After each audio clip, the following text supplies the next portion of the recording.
Year 7 is huge for us. This year brings a lot of changes that we haven't seen before in the game. So Siege Year 7 is going to be the most ambitious roadmap that we've ever had.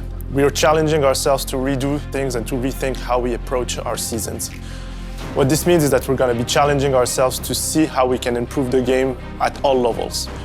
Game-changing operators, new maps for the first time in 3 years, tackling toxicity like we've never done at a Ubisoft level, and also doing technological transitions on the back end to be future-proof.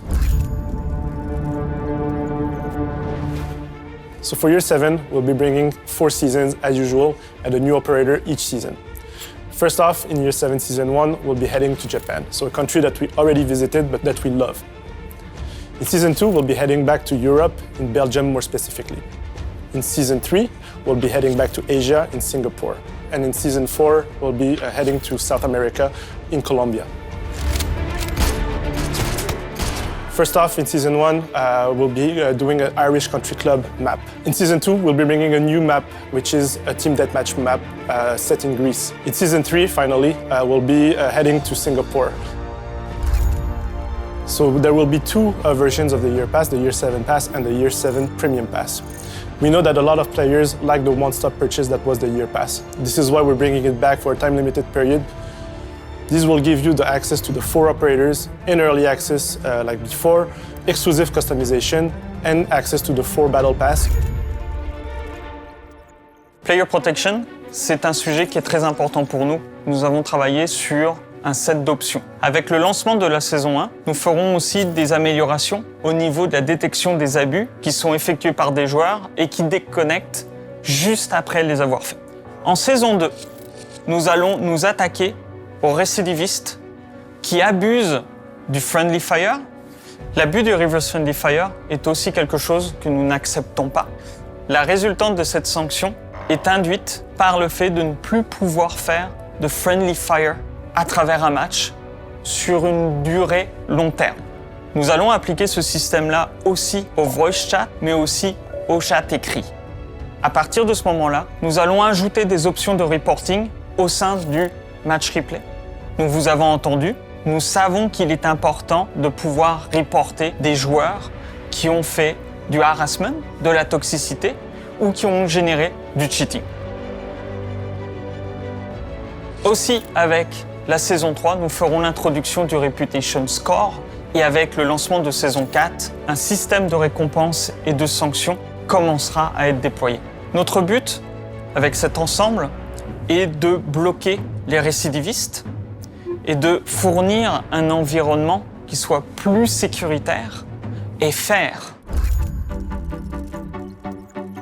Donc à présent, on a une équipe dédiée pour s'occuper de l'expérience console. Donc ce qu'on veut, c'est rajouter une gamme d'options pour le joueur afin qu'il puisse tweaker, paramétrer sa manette. Donc en ce qui concerne la visée, c'est plus dur de viser et de contrôler avec une manette par rapport à un clavier souris. Donc déjà, on veut séparer les réglages entre juste regarder et la DS, de pouvoir paramétrer les vitesses de rotation. Et à partir de là aussi, le joueur pourra trouver ce qui lui correspond le mieux.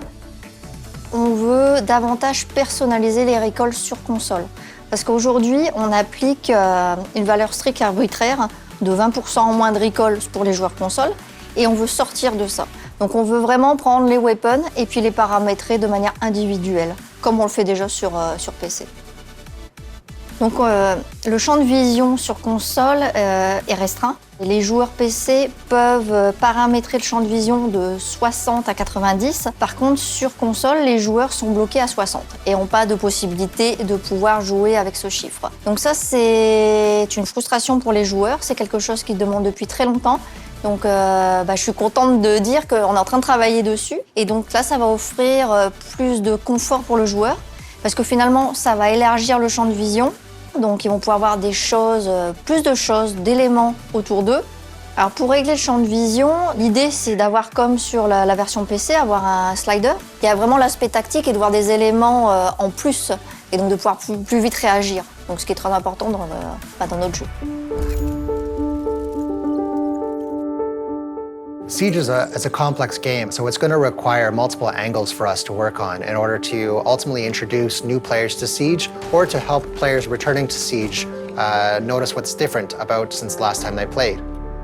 A few facets that we're looking into, one would be learn areas. So the first of which would be at the shooting range. So these are playable spaces that the players can enter and they can practice, they can train, they can learn by doing. So that way players are actually getting hands-on in these learning experiences without the pressure of being within a match.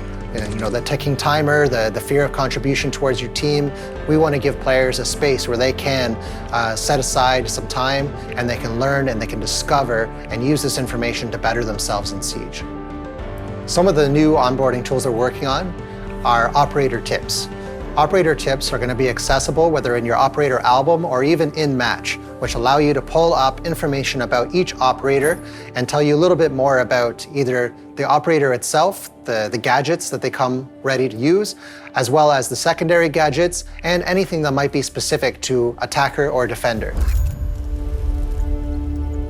So for year 7, we are adding 3 main things. So first, we will add a team deathmatch playlist to the offer.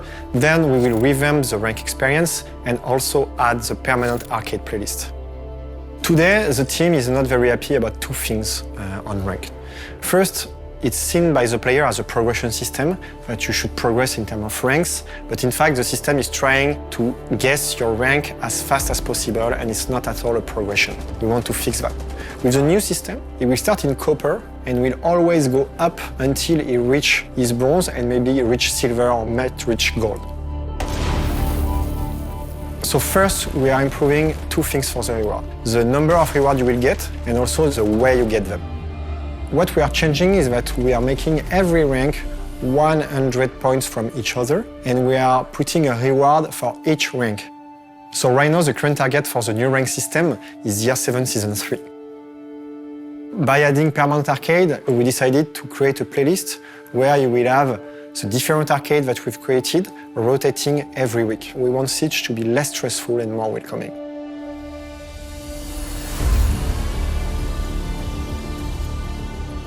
En termes de balancing, notre philosophie est toujours la même, hein, c'est d'assurer une expérience juste et équilibrée. Pour l'année 7, on a beaucoup de rework. Donc d'abord, en ce qui concerne les opérateurs, donc on a déjà communiqué sur Valkyrie et Goyo qui vont arriver début d'année.